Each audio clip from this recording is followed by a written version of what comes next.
2026 সালে পশ্চিমবঙ্গ বিধানসভা নির্বাচনের নির্কণ্ঠ ঘোষণার পর সোমবার নির্বাচনী প্রস্তুতি নিয়ে সংবাদ মাধ্যমের মুখোমুখি হলেন দার্জিলিংয়ের জেলা শাসক সুনীল আগরওয়াল। আসন্ন নির্বাচনকে কেন্দ্র করে জেলা প্রশাসনের তৎপরতা এবং সামগ্রিক প্রস্তুতির রূপরেখা এদিন তিনি সাংবাদিক বৈঠকে তুলে ধরেন।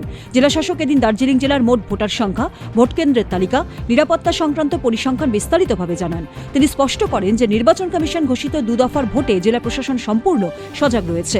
আগামী দিনে নির্বাচনী প্রক্রিয়ার 3টি ধাপ এবং নতুন কোনো আপডেট সম্পর্কে নিয়মিতভাবে সংবাদ মাধ্যমকে অবহিত করা হবে বলেও আশ্বাস দেন তিনি।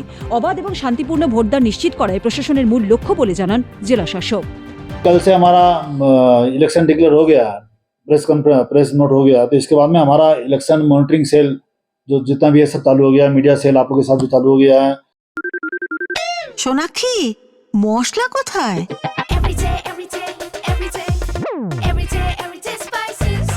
এভরিডে মশলা, দেশের স্বাদ। हमारा model code of conduct already enforce हो गया है। आज के दिन में as per model code of conduct जो भी गाइडलाइन है वो हिसाब से हमारा जितना भी इन्फोर्समेंट करना है हम लोग चालू कर दिए हैं।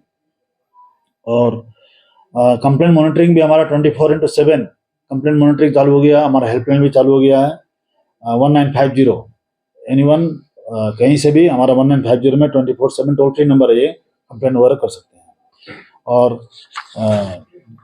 डे टू डे बेसिस में जैसे जैसे हमारा ये सब एमसीसी का रिपोर्ट है, हमारा बाकी जो इन्फोर्समेंट है ये सब चलता रहेगा।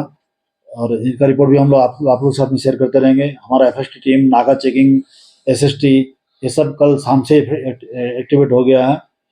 जो लोग ऑलरेडी हमारे फील्ड में काम चालू कर चुके हैं और इस बारे में आप लोग को रिपोर्ट भी टाइम से टाइम मिलता रहेगा।